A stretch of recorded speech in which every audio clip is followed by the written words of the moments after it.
He lets out a weary sigh, the weight of his reputation and the gravity of the upcoming event clearly pressing on him. His golden eyes narrow as he senses a familiar presence approaching his private viewing booth. Medea Poison, another legendary hero, makes a grand entrance with a playful greeting for her old comrade. Known as the 7 Stars Hero Sage, Medea Poison hasn't seen the Blade Emperor in person for over half a century. Siegfried acknowledges her presence with a simple grunt, his expression remaining stern despite her arrival. Medea takes her seat next to him, joking about her youthful appearance despite the many years that have passed. She gives a confident, knowing smile, clearly enjoying the chance to tease the usually stoic Blade Emperor. Siegfried keeps his gaze focused ahead on the arena, though he is clearly used to her eccentric behavior. She lets out a light giggle, the air around her seemingly shimmering with the weight of her powerful magical aura. The Blade Emperor can't help but growl a low,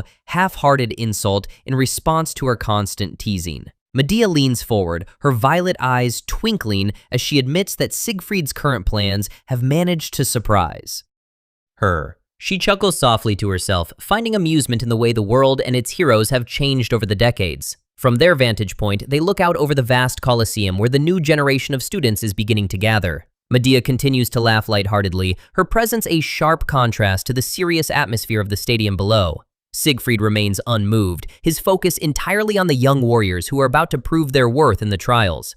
Down on the arena floor, the academy students are already posturing and throwing around arrogant threats at one another. They eye each other with competitive malice, each one desperate to prove they are the strongest in the elite Joaquin Academy. Geomma Kang stands alone in the middle of the crowded courtyard, looking like a fish out of water in his plain uniform. He looks around at the wealthy, high-ranked students with an expression of pure, unadulterated apathy. The surrounding students whisper and mock him openly, wondering how a special entrant like him even got past the academy gates. Geomma hears the murmurs but remains silent, feeling the weight of 1,000 judging eyes on his back. Suddenly, his attention is drawn to a sudden silence that ripples through the noisy crowd like a physical wave. The other students gasp in genuine awe as a truly high-status individual enters the central courtyard. Even the most arrogant and skilled students find themselves staring in silent admiration at the newcomer's presence. Abel von Nibelung walks through the parting crowd with an air of absolute authority and cold, practiced indifference.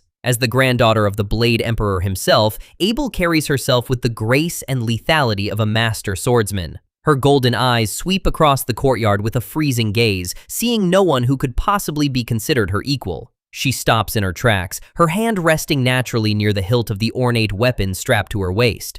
A digital prompt explains the concept of the subspace, a distinct plane of existence designed specifically for high-stakes combat. In this artificial realm created by the Academy's founder, students can push their powers to the absolute limit without fear of injury. The subspace allows for the most realistic training possible by perfectly simulating the true brutality of a life or death battle. Once the battle ends, the participants are returned to reality completely unharmed, no matter how much damage they took inside. This essential safety net is the only reason the Academy's intense and violent training methods are even legally permitted. However, the internal rules of the subspace are far more savage than anything found in the civilized real world. Within that simulated arena, even the most extreme acts, including murder, are overlooked and considered part of the game. Medea discusses the Academy's traditions with Siegfried, noting that these subspace battles have always been the ultimate test for students. For this year's test, the participants will be divided into small groups of 10 to begin their preliminary survival rounds. The rules are straightforward. It is a survival game where the final rankings are determined by whoever manages to stay alive the longest. Medea explains that she had to pull several political strings and navigate complex minefields to set up this year's particular event. She reminds Siegfried that the Academy's massive funding is tied directly to the satisfaction and prestige of the noble families. The two powerful elders sit in their high chairs, watching as the stage is set for a brutal display of talent, power, and raw ambition. Geomma Kang narrows his dark eyes, his expression unreadable as he surveys his new, high-stakes surroundings. He stands intentionally distant from the clusters of students who are already forming competitive cliques and whispering amongst themselves. The atmosphere in the courtyard shifts instantly as Abel von Nibelung walks through, her presence commanding immediate attention. Geomma watches the other students stare at her in complete awe, internally sympathizing with their naivety while remaining focused on his own survival. Abel von Nibelung, the granddaughter of the legendary Blade Emperor, moves with a level of grace that clearly sets her apart from her peers. Her sharp, golden eyes don't even flicker toward the common students who are visibly mesmerized by her striking and powerful appearance. She carries herself with the absolute confidence of a seasoned warrior, her hand resting near her weapon as she effortlessly navigates the crowd. Accompanied by several high-ranking followers, Abel rushes past Geomma without sparing the unassuming young man a single glance. Geomma turns his head slightly to watch the group go by before deciding to put as much distance between himself and Abel as possible. He knows that getting involved with someone of her social status would only lead to the kind of high-profile trouble he's desperate to avoid. Instead of focusing on the coming combat, Geomma pulls out a career guide, his mind set on finding the most mundane and safe profession available. He flips through the book's pages, hoping to find a path that leads to a quiet, orderly life, far away from the dangerous front lines of heroism. He ignores the competitive energy radiating from the elite students around him, his only goal being to secure a stable and peaceful future.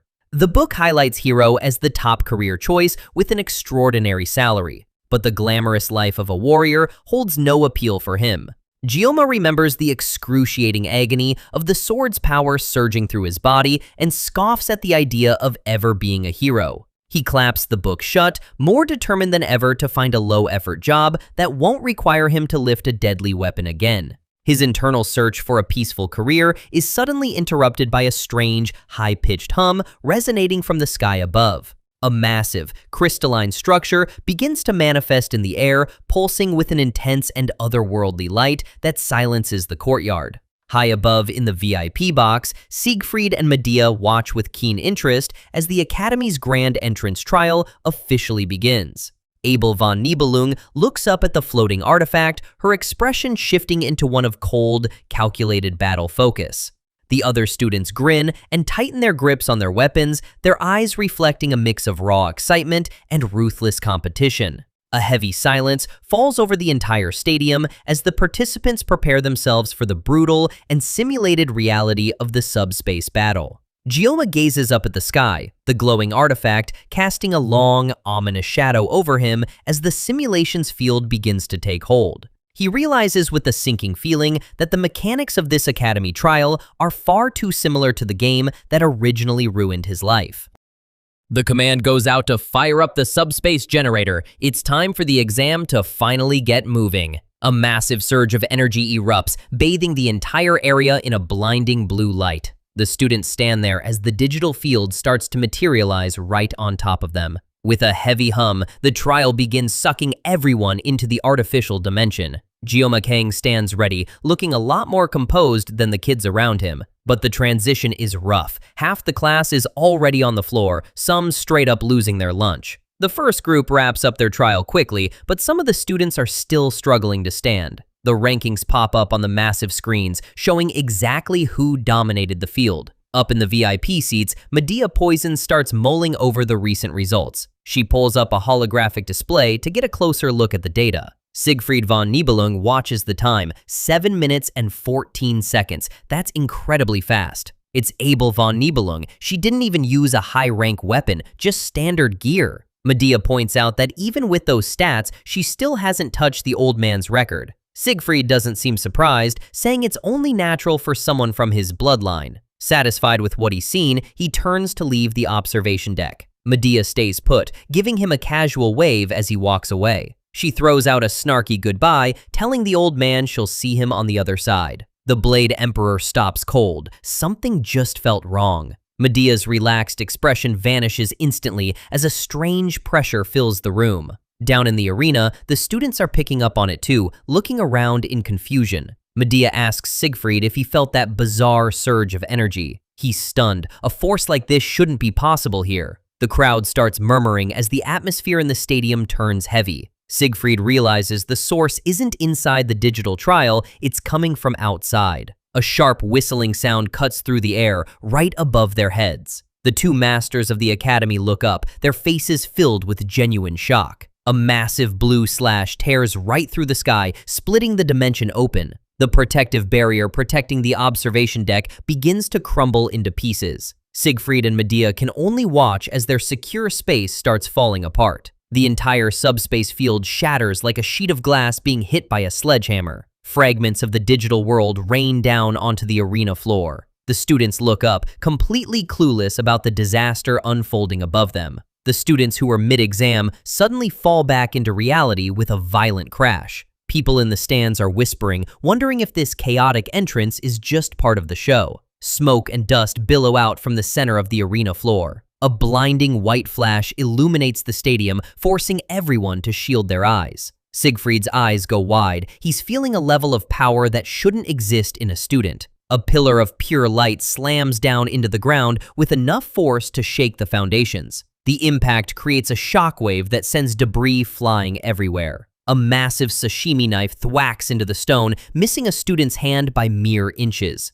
Medea snaps into command, screaming for the medical teams to check the student's vitals. Panic spreads through the stadium as everyone realizes this definitely wasn't part of the exam. In a place like this, the winners and losers are usually decided before the fight even starts. Power isn't just a number, it's an absolute wall that most people never climb over. One of the students screams in a blind rage, completely losing his cool. A heavy thud echoes across the arena as a strike connects with brutal precision. Geomma Kang watches from the shadows, his face hidden as the chaos unfolds. The attacker is relentless, tearing through his opponents with a manic grin. A massive explosion rocks the platform, sending debris flying everywhere. The arena is a mess of broken tiles and defeated students, earning it the name Group of Nightmares. Junmao stands over the wreckage, surveying the damage his team has done. He looks completely bored, as if this high-stakes exam is nothing more than a chore. Shun Mao stands tall, looking down at his victims with pure contempt. He mocks them for being too weak to even stand back up. Their talent is real, but their cruelty is what really sets them apart from the other students. Geomma clenches his jaw, clearly disgusted by the display of arrogance. He wonders if he's next on their list just because he doesn't look like much. Shun Mao checks on the fallen, wondering aloud if he hit them too hard. He yawns, calling the whole situation boring. He flexes his massive mechanical gauntlet, ready to move on to the next target. The sound of bones cracking fills the air as he grabs another student. Geomma's eyes narrow. He's seen enough of this bullying. Shun Mao turns around, acting like he's just doing everyone a favor by finishing things up. With a violent wham, he slams a student into the floor. Jun Mao points out that his brother has already taken out 4 people by himself. A red-haired girl trembles nearby, paralyzed by the sheer violence she just witnessed. Geomma steps forward, his presence finally being noticed. The tension in the air is thick enough to choke on. Geomma realizes the girl is too scared to even think about fighting back. He grits his teeth, knowing he can't just stand by anymore. The Mao brothers walk toward their next victim with slow, deliberate steps. Geomma calls out, telling them to hold on a minute. Shun Mao just laughs, finding the whole thing hilarious. He looks at the girl and decides she's exactly his type. Jun Mao agrees, though he can't help but call his brother a creep. The brothers share a laugh at the girl's expense. Shun Mao is practically drooling at the thought of his next kill. Geomma doesn't hold back, calling them out for being absolute trash. He stands firm in the middle of the ruins, facing them both down. The brothers look at him like he's crazy for interrupting them. Geomma yells that they have no right to go this far in a training exercise. Jun Mao is surprised that anyone is still left standing to talk back. He tells Shun to take a good look at the guy's nameplate. They realize Geomma is just a special entrant and mock him for being a lowborn. Shun Mao nods, his face twisting into a cruel, arrogant smirk. He tells Jun to step back, claiming this lowborn won't take more than a second to handle. With a violent swing of his arm, Shun signals his readiness for the slaughter.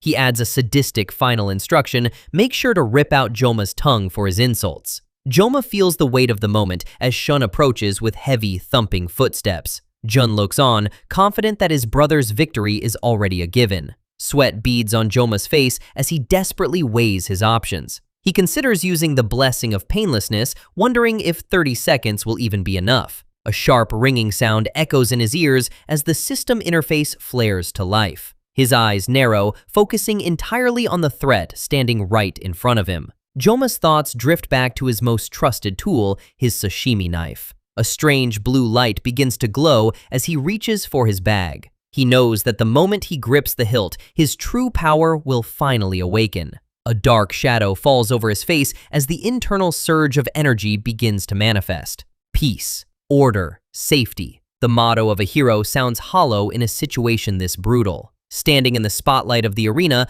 Geomma looks like anything but a savior. He curses under his breath, regretting that he committed to such a noble cause so early. The Mao brothers pause, confused by the sudden change in the atmosphere. Geomma's hand tightens around a cheap, generic brand hilt labeled Daisho. The zipper of his bag slides open with a sharp, hissing sound. Shun and June look at each other, their confusion turning into mockery. Shun explodes into laughter, unable to believe what he's seeing. A bright blue blade slides from the sheath, casting a cold light on the red-haired girl nearby. Shun doubled over, wheezing between laughs about how pathetic Geomma's weapon is. Suddenly, the laughter stops as Shun launches himself forward with a violent thump. He leaps high into the air, determined to crush this joke of a hero once and for all.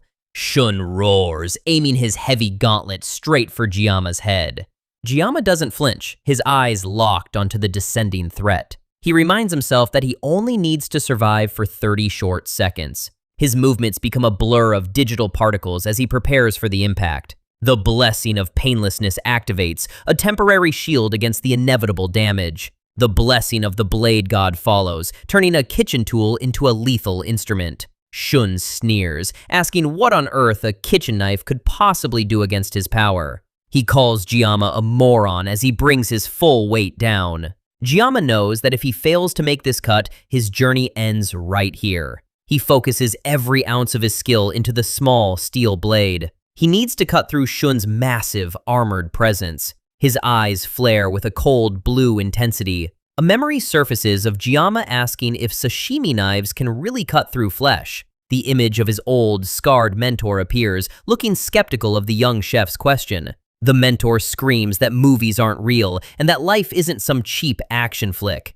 He shouts that not even God could pull off such a ridiculous feat with a mere kitchen tool. Slash, and it shall be cut. The words echo in Geomma's mind like a divine command. In a blinding flash of blue energy, he makes his move. The collision is instantaneous, a brilliant burst of light filling the entire arena. Shun Mao's massive, red-gauntleted fist is met with a force he never expected. Shun screams in rage, calling Geomma a loser and declaring him dead as he puts his full weight into the attack. Geomma's boots skid across the concrete floor as he absorbs the massive impact. With a clean, sharp arc, the sashimi knife cuts through the air, trailing a ribbon of light. Geomma twists his body, narrowly avoiding a direct hit while preparing his counterstroke. "May the blessing," he whispers as the system power reaches its peak. Shun Mao is thrown backward, his eyes wide with shock and his mouth agape.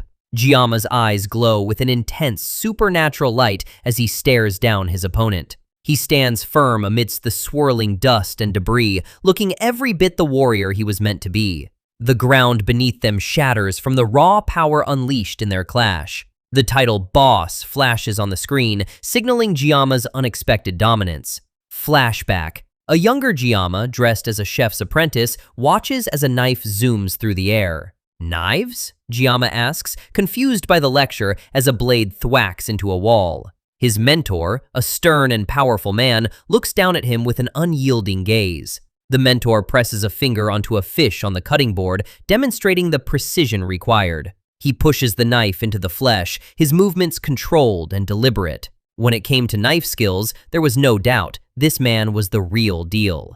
The mentor asks if Geomma knows why gangsters in movies always use sashimi knives. He slices through the fish as he explains. They are narrow, making it easy to stab and pull out multiple times. The mentor roars at Geomma, demanding to be addressed with the proper respect. "I told you to address me as Sir," his voice booms, echoing from the past into the present. The man can't help but yell that even a god couldn't have pulled off a move like that. A mechanical hand reaches out, trying to grab hold of the impossible speed it just witnessed.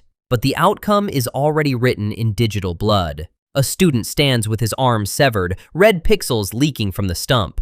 A single, clean line of white light marks where the blade passed through. Geomma Kang, the chef turned student, stares at his handiwork with a look of slight disbelief. The other students are paralyzed, their eyes wide as they process the brutality of the attack. Cold sweat drips as they realize just how outclassed they are. From the sideline, our expression a mix of shock and intrigue.